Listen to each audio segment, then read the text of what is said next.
Today we are taking a look at Yui Kotegawa from To Love Ru Darkness. This is the police version in the Glitter and Glamours line by Banpresto. To Love Ru Darkness is a romantic comedy sci-fi series built around school life, alien heroines, and relationship-driven chaos. Within that story, Yui is known for her strict personality, serious attitude, and the contrast between her sense of discipline and the way she can become visibly flustered. That mix of firmness and hesitation gives her a very recognizable presence in the series.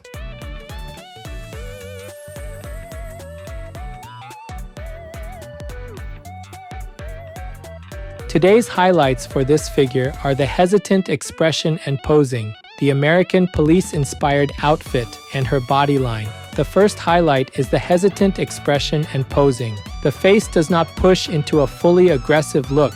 The brows are drawn inward and the mouth is slightly open, so the expression feels like a forceful stop mixed with visible hesitation. That works especially well with the straight arm and the single raised index finger, because the gesture is strong while the face still looks emotionally unsettled. The second highlight is the American police-inspired outfit. The small police hat, the deep black collar, the gold buttons, the sleeve cuffs, the low belt, and the added handcuffs all work together clearly. The design keeps recognizable police motifs, but it also pushes them into a more stylized and playful arrangement through the short jacket, mini skirt, and chain details. The third highlight is her body line. The deep opening at the chest, the very short top, the exposed midriff, and the low waist placement all connect naturally into the long legs. Because the torso narrows sharply before opening back out at the hips, the whole silhouette flows cleanly from the upper body down into the lower half.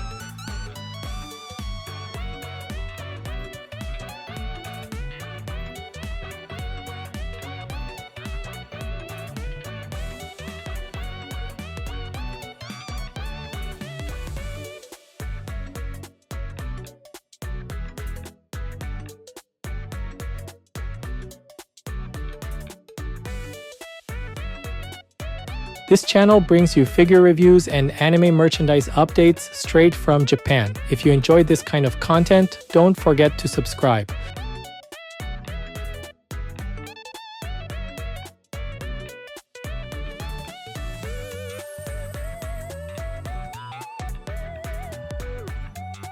The head is built around an expression that looks strict at first glance, but becomes much more nuanced once the smaller details are followed closely. The brows angle inward and sit fairly close to the upper eye lines, so the first impression is clearly one of tension. At the same time, the mouth does not open into a wide shout or a sharp scolding shape. It stays small, narrow, and slightly horizontal, with the lower lip line still visible, which keeps the face from becoming fully aggressive. That balance is important because it allows the expression to feel like a forceful stop mixed with hesitation rather than simple anger. The eyes support that reading very well. Their outer framing is dark and clean, but inside the irises, the color shifts from a deeper orange into a brighter yellow near the center, and the highlights gather light into the gaze. Because of that, the eyes feel vivid and direct without losing the emotional uncertainty introduced by the mouth. The faint blush across the cheeks adds even more to that mood, giving the face a slightly flustered quality instead of a cold or detached look. After that expression, the hair does a lot of work to shape the head from every angle. The bangs are divided into many narrow strands that fall at slightly different lengths across the forehead, so the front edge does not become one flat curtain. The shorter central strands cut downward more sharply, while the outer strands become longer as they move toward the sides, which creates a layered front line above the eyes. Around the face, longer side strands fall beside the cheeks and continue toward the chest, while a few inner strands curve back inward before reaching the same length.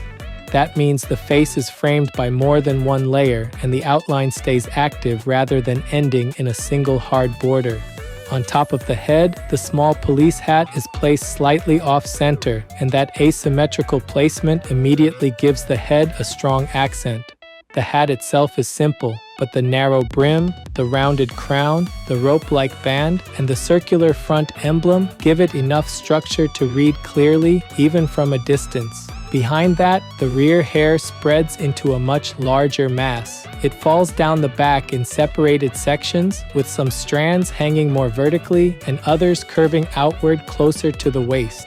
Because the ends do not stop on one even line, the back view keeps movement all the way down instead of becoming stiff.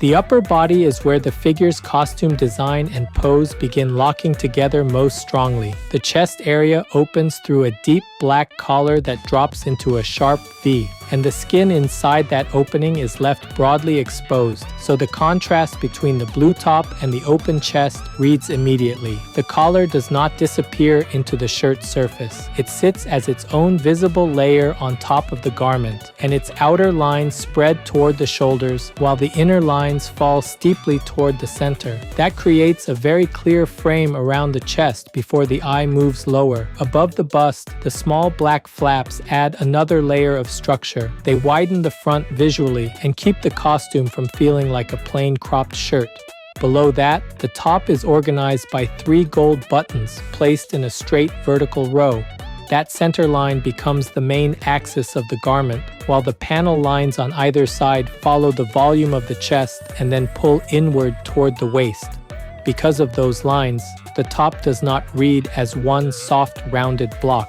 It clearly narrows as it descends, and the short hem makes that compression even more obvious. The front opening, the button line, and the shaped panels all work together to make the upper torso feel tight, compact, and controlled. The sleeves and arm placement add even more to that effect. The sleeves are short and rounded at the shoulder, and each one ends in a dark cuff with a thin, pale line circling around it.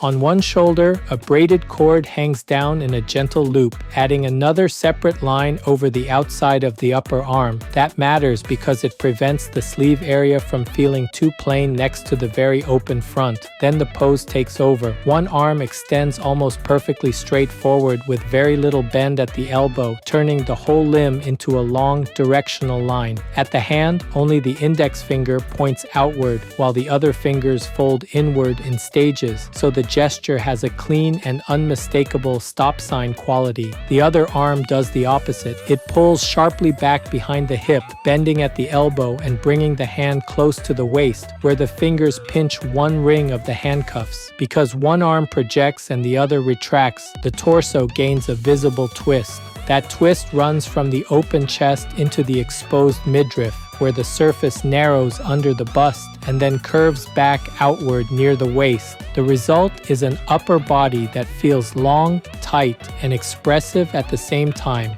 with the costume lines and the posing both pushing in the same direction.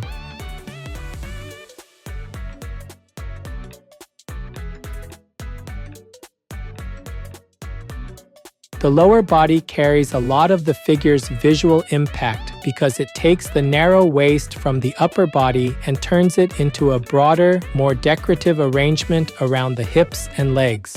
The most immediate feature is the low waist placement. The short top stops high enough to leave a wide section of the abdomen visible, and the torso surface dips inward around the navel before opening back out above the hips. That exposed area makes the belt line stand out clearly. The belt itself runs low across the waist in a pale gray color with a square buckle at the front and darker attachment points connecting it to the skirt. Since the belt and skirt are separated by color and edge treatment, the waistline remains easy to read from front, side, and angled views. The skirt is a short pleated design, and those pleats matter a lot to the silhouette. Each section drops vertically from the waist and then opens slightly near the hem, so the lower edge gains a subtle outward spread instead of falling straight down. Near the bottom, a pale stripe runs around the skirt, and below that there is a darker edge, which gives the hem a layered finish rather than one single line. Over that structured skirt shape, the added accessories bring in much more movement. A chain made from large circular links hangs from the outer waist toward the front side, creating a broad curved line that contrasts with the vertical pleats. Because the chain attaches back into the belt area at both ends, it reads as part of the waist construction rather than a loose decoration placed on top. Farther back, the handcuffs hang near the side of the skirt, and the two cuffs plus the short center connector remain individually readable. The backward hand grips the upper ring, so the hand, the metal piece, and the skirt edge stay clearly separated in depth. The legs are set in a wide stance, and that spacing is essential to the body line. The upper thighs descend strongly from the short skirt, and the stockings begin partway down the thighs with a clear horizontal boundary. That sharp cutoff makes the change from bare skin to dark fabric very easy to follow. Below that, the legs continue downward in long, clean lines that narrow toward the ankles.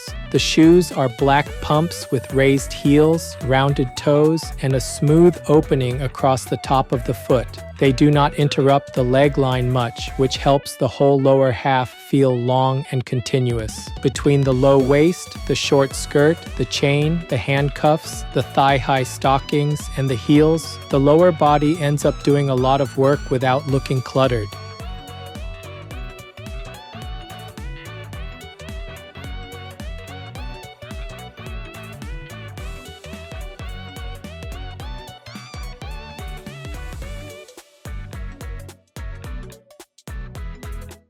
This figure is approximately 23 centimeters tall. That's about 9.1 inches. For size comparison, here's a 350 milliliter can. That's about 12 ounces in the US.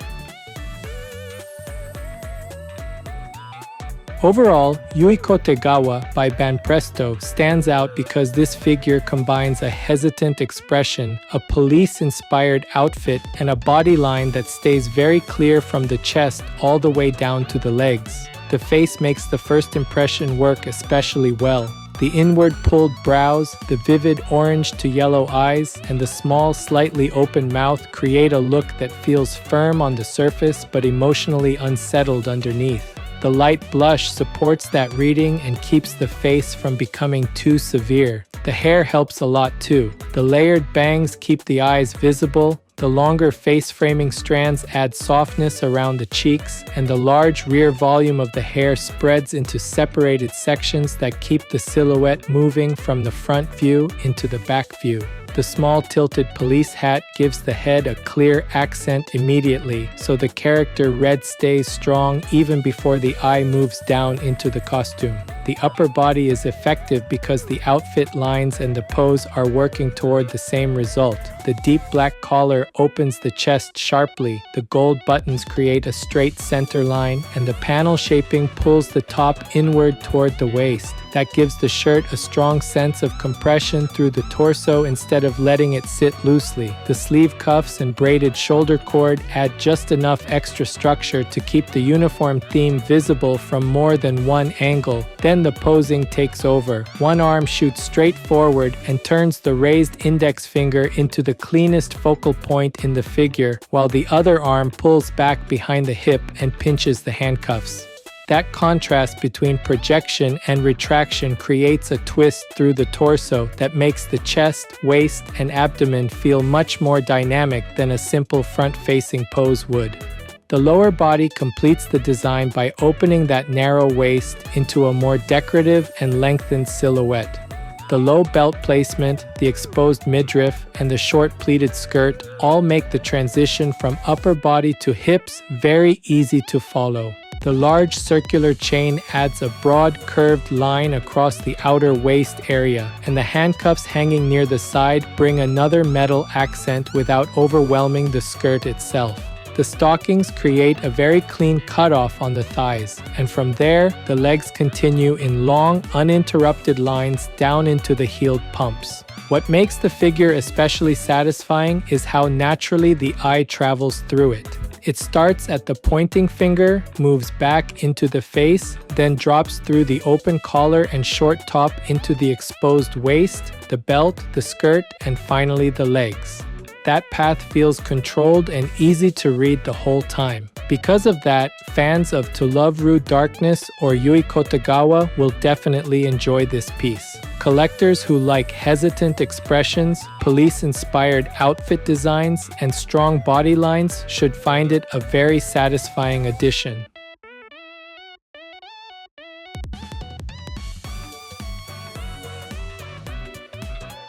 That's it for this video. If there's any part of the figure you liked, feel free to leave a comment and share your thoughts. Thanks for watching, and I'll see you in the next video.